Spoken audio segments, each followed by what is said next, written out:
Si apre la seconda sessione del workshop. Chiusa la prima, è naturale arrivare a parlare adesso del concetto di pacificazione.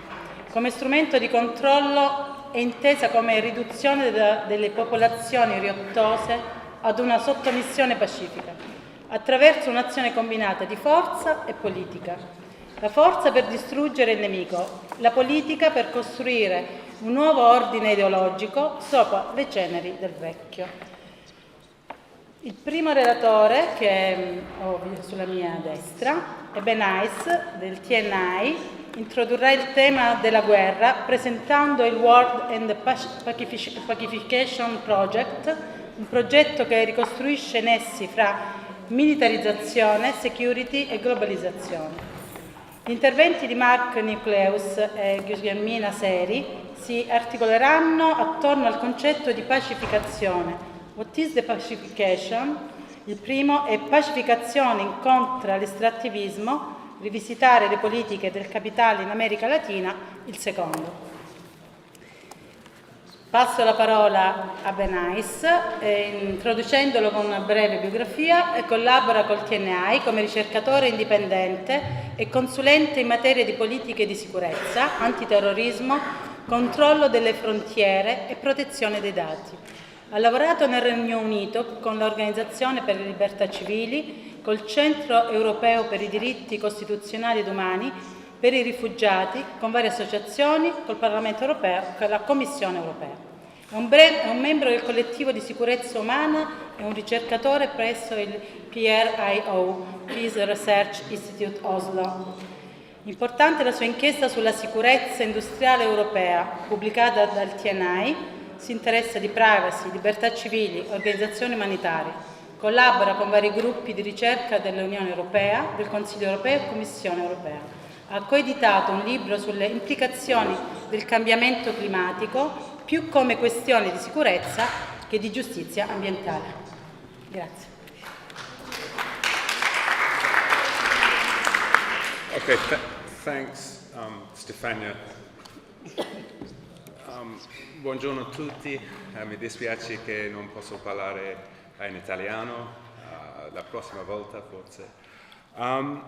So I want to start by thanking all of the organisers, as everyone has, and I also want to thank the previous panel just for setting out in sort of such terrifying detail what's been happening, you know, down here, and also with the No TAV movement. It's kind of a depressingly familiar story, and I think, you know, you're going to be hearing about how similar a lot of the things that you've been facing down here are to what is happening in other parts of the world. So I'm just going to talk a little bit about the Transnational Institute's War and Pacification Program, where it came from, and sort of how we came to be here, why we wanted to come and put this event on with partners down here, and the sort of the thinking behind that and the significance of it.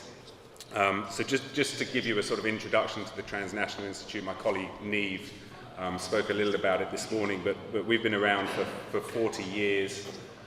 We work in 5 broad areas. We have a sort of economic justice focus, which is looking at trade and investment and corporate power. We have a sort of environmental and agricultural justice program, which is looking at things like land grabbing, climate change. We have a new politics program, which is looking at the kind of political forces and movements and actors that we need to sort of to develop and implement this work. We have a drugs and democracy program, which is all about alternatives to the war on drugs and harm reduction. And then finally, we have what is for us quite a new war and pacification program. And what we're trying to do in all of our work is really do sort of cutting edge research and analysis, you know, academically rigorous analysis of sort of transnational issues that are affecting communities all across the world. And within that, we're trying to put forward alternatives to neoliberalism, to authoritarianism, and most importantly, to work with social movements to try to build the kind of world we want to see and to try to defend the one we have, frankly. So the history of our program, as I said, TNI has been around for 40 years, and initially this program was called the Peace and Security Program, and it really came out of a sort of history anchored in the anti-imperialist, anti-war struggles of the post-war era, you know, the 60s, the 70s and the 80s, when we were concerned with sort of, you know, things like post-colonial struggles against colonialism, things like the proliferation of nuclear weapons, the implications of sort of Cold War geopolitics. So the Peace and Security Program, as it was then, was really about confronting empire and sort of, you know, creating a secure world free of things like nuclear weapons. And obviously the world has, for us and for everybody, sort of changed immeasurably since that period. We've had the collapse of the USSR, you know, we now live in a multipolar world. And a few things I think in particular, I'm going to start with the events of 9/11, have really changed everything for sort of the kind of work we do and the kind of problems that we're confronting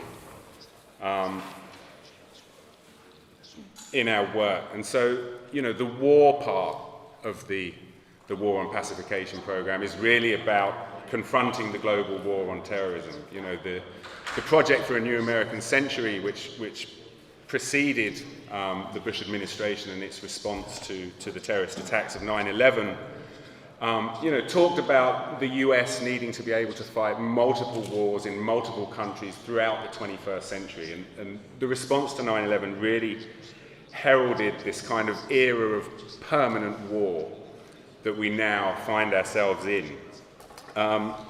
It also, you know, constructed a new enemy within. First and most obviously Muslim communities, but the kinds of mechanisms and structures that were put in place to deal with those have gradually been extended to target other communities, as I'm going to come on to. So we've seen this sort of massive expansion of state power in the name of countering terrorism, and commensurate with that is a massive intrusion into civil liberties. We heard a bit about this in the previous panel. You know, we've seen the creation of a separate justice system to deal with terrorist suspects, and then we've steadily seen these new powers used for non-terrorist purposes. We've seen the consolidation and emergence, partly through the new technologies that we all use, but, you know, we now live in an era of mass surveillance, as was, you know, laid bare by Edward Snowden's revelations of a few years ago. And we're now confronting what we at TNI sort of refer to as War on Terror 2.0. You know, the war on terrorism as it was first conceived by the neocons, and as it happens made permanent by Liberal Democrats. That war on terrorism has now sort of morphed into a much more nebulous war on extremism.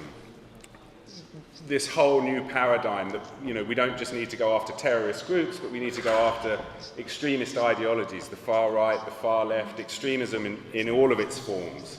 And these are policies that sort of have roots in countries like Britain, where I come from, but which are now being globalized through entities like the European Union and the United Nations, which have taken up these frameworks and embraced them.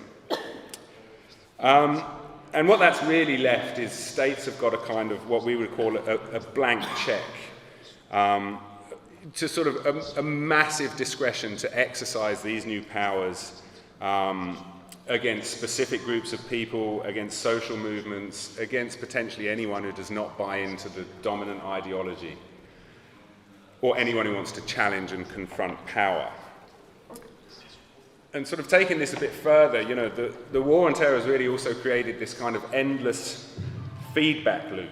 You know, these wars abroad, absolutely disastrous wars abroad, they've destroyed whole countries, destabilized entire regions, you know, and produced massive displacement, refugee flows, and then this in turn has been used to justify further militarization of our borders. We've also seen under the war on terror a massive transfer of technology, of powers, of structures from the military to the civil realm. You know, the militarization of policing, of security.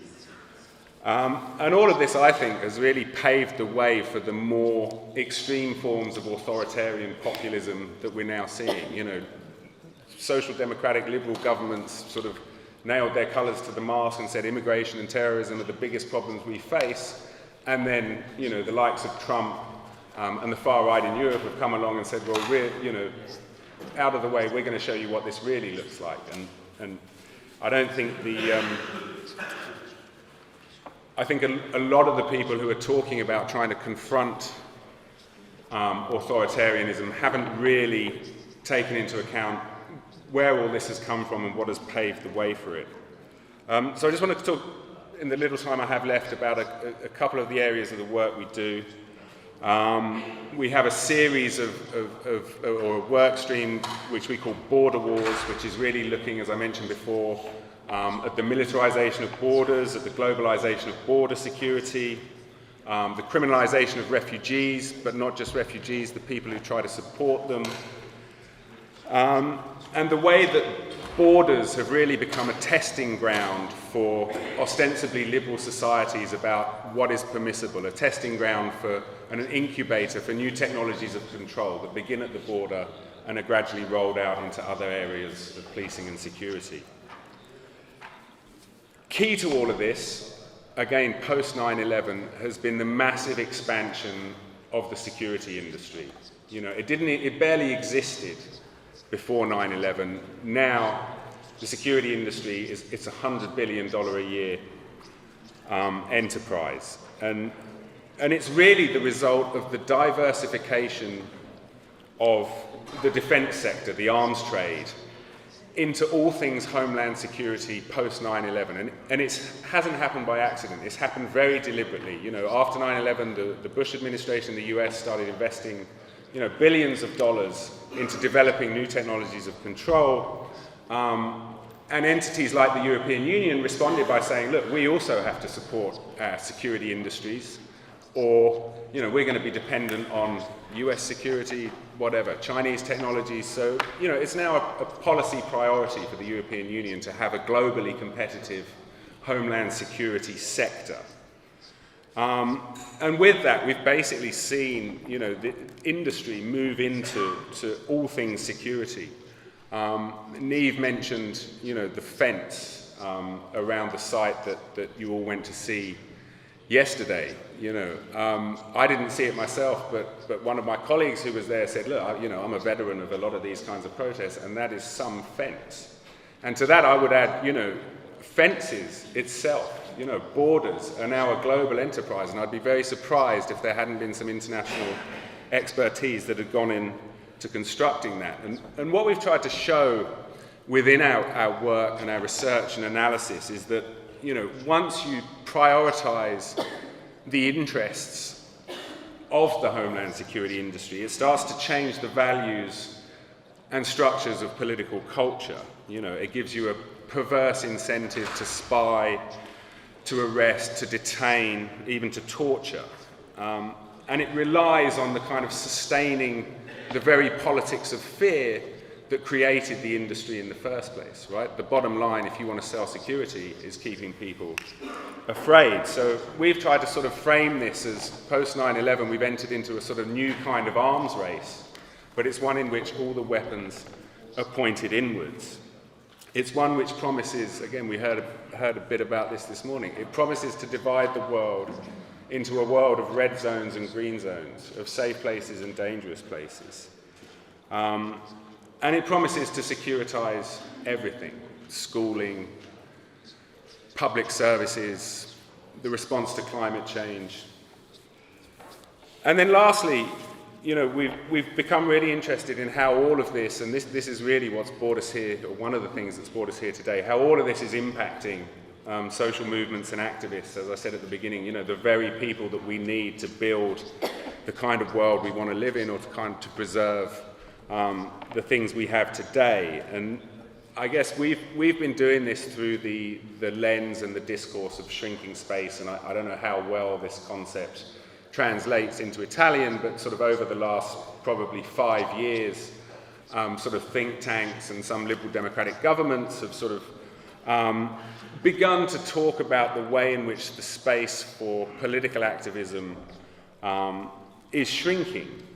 And, you know, there's benefits to these kinds of conversations because, you know, it's opened up the space to talk about these things in venues that previously didn't entertain these conversations. But it's also quite problematic for us as a way of looking at what is happening, for instance, on the ground, you know, for movements like No Tap. And the reason we find it quite problematic is it's a very apolitical discourse. You know, what we're really talking about is brutal repression, you know, straight up criminalization, you know, massive surveillance, police brutality. And I think, you know, when we start to talk about that in more apolitical terms, yes, it allows some people who are less comfortable having those conversations to enter the debate, but it also often does a disservice to the activists on the ground who are at the front line of this. We also find that the shrinking space conversation is often, you know, it's not grounded in the kind of wider political and economic context which I've been describing. But, you know, we have a shrinking space program, and we have published papers on, you know, the shrinking space for refugee and migrant solidarity, showing, you know, looking a lot at the state's response to the humanitarian rescue ships in the Mediterranean, to activists trying to defend the rights of migrants and refugees. But we've also shown this is not something that's isolated to Italy, right? This is happening right across the European Union. We've got a paper coming out on the criminalization of the BDS movement. You know, there can be no more glaring example of shrinking space than what is happening to the BDS movement across the world. And so I'll stop there because I know I've used up my 15 minutes, but the result of where we've got to now is that, you know, we want to try to change the discourse a bit and really focus and ground our work in a context that really speaks to, you know, the economic and political realities of the world we're living in. And that's why we've been working with Mark, who I'll hand over to, just to sort of try to give a framing to our program, which is, as I said, the War and Pacification program. And at this point, it's an opportune moment for Mark to explain to you all what pacification theory is and why it's relevant to the conversations we're going to have over the next couple of days. So thanks all for coming, thanks all for being here, and I wish you great discussions for the next few days. Thanks.